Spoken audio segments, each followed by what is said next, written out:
আমাদের দেশের গ্রামীণ অর্থনীতির মূল চালিকা শক্তি গবাদি পশু পালন। গবাদি পশু লালন পালন করে গ্রামের মানুষ এককালীন অনেকগুলো অর্থ একত্রিত করে। তারই লক্ষ্যে গ্রামে যারা বসবাস করে অধিকাংশ মানুষই গবাদি পশু লালন পালনের সঙ্গে যুক্ত হয়। ভাই আমার কাছে এই মেশিনটি গ্রহণ করতে এসেছেন। মানুষটি শৌখিন মানুষ, কিন্তু গবাদি পশু লালন পালনের সঙ্গে যুক্ত মানুষ। আমাদের প্রত্যেকের মধ্যেই প্রত্যাশা আছে যে আমরা পরিবারকে নিয়ে একটু ভালো থাকি, পরিবারের জন্য একটু কিছু করি।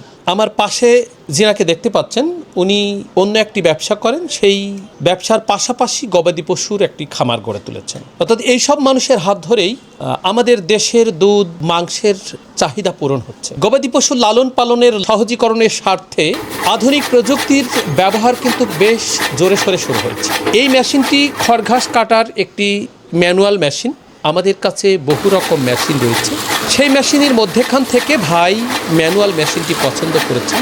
এই মেশিনটি গ্রহণ করে উনি ওনার গবাদি পশু লালন পালনের যে দিক সেটা সহজ করবেন। আমি ভাইয়ের কাছে জানবো যে উনি এই মেশিনটি কেন পছন্দ করলেন, বিস্তারিত বিষয় জান। ভাই আসসালামু আলাইকুম। ওয়ালাইকুম আসসালাম রাহমাতুল্লাহ। আলহামদুলিল্লাহ, আপনি ভালো আছেন? আলহামদুলিল্লাহ। ভাই আপনার পরিচয়টা যদি আমাকে একটু দেন। আমার নাম আব্দুর রাজ্জাক, বাসা শীতলীডাঙ্গা, শোলকুপা থানা, ঝিনাইদহ জেলা। আপনি এই মেশিনটি কেন গ্রহণ করলেন? আসলে মেশিনটি হচ্ছে আমার গরু যে কয়টা আছে মোটামুটি তাতে 8-10টা গরু আছে, তো সেই ক্ষেত্রে এই মেশিনটার জন্য আমাকে একটু সুবিধা হবে, বা এই মেশিনটা অনেক ভালো। এই মেশিন দিয়ে কাজ করলে আমার মানে সুবিধা হবে, বাট এগুলো নষ্ট হয় কম। তো সেই ক্ষেত্রে এই মেশিনটা আমি নিয়া, তো এই মেশিনটা আমার সব দিক থেকে ভালো লাগছে। মানে অনেক হার্ড মেশিন। জি। আমরা কিন্তু এই মেশিনের সর্বোচ্চ দিকটা ব্যবহার করছি, অর্থাৎ আড়াই অ্যাঙ্গেল দিয়েছি, দেড় টানা দিয়েছি, অর্থাৎ 1 2 3 4 চারটা করে টানা এক পাশে দিয়েছি। আমি অনেকগুলাই দেখছি, তাই ওগুলো থেকে এগুলো অনেক ভালো, মানে হেভি হার্ড আছে, বাট ইয়েটা অনেক সুন্দর। তো এই জন্য আর কি এটা নিলাম, যে ইনশাল্লাহ এটা ভালো হবে। আর আপনাদের প্রতি আসলে আমার অনেক আস্থা, কারণ বড় ভাই মানুষ, ঠিক আছে, তো আপনার অনেক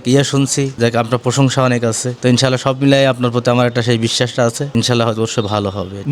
মানুষের প্রতি যখন আত্মবিশ্বাস রাখতে পারে, তখন কোনো ব্যক্তি বা কোনো সংস্থা বা কোনো প্রতিষ্ঠান অনায়াসে সর্বোচ্চ উপরে পৌঁছাতে পারে। জি। আলহামদুলিল্লাহ, আমি সেই জায়গাটা পৌঁছাতে সক্ষম। জি, ইনশাল্লাহ দোয়া করি আপনি আরো আগাই যান। আলহামদুলিল্লাহ, আপনার জন্য অনেক দোয়া রইল। বন্ধুগণ, আমি ভাইয়ের জন্য দোয়া রেখে আপনারা দোয়া রাখবেন, কারণ এই দেশের শিক্ষিত সমাজ বা সচেতন মানুষ যখন কৃষির হাল ধরবে তখন সেই দেশ এগিয়ে যাওয়া খুব সহজ হয়। আমার পাশে যিনাকে দেখতে পাচ্ছেন উনি অন্য একটা ব্যবসা করেন, তার পাশাপাশি গবাদি পশুর খামার গড়ে তুলেন। সেই খামারে উনি লাভবান হবেন, আমাদের দেশের মানুষের মাংস ও প্রোটিনের যে চাহিদা সেটা পূরণ। আমি ভাইয়ের ব্যবসার উত্তরোত্তর বৃদ্ধি কামনা করছি। আপনাদের কাছে দোয়ার প্রার্থনা করে আল্লাহ সুবহানাহু ওয়া তাআলার দরবারে শুকরিয়া জ্ঞাপন করে আজকের মতো বিদায় নিচ্ছি। সবাই ভালো থাকবেন। আসসালামু আলাইকুম ওয়া রাহমাতুল্লাহি ওয়া বারাকাতুহু।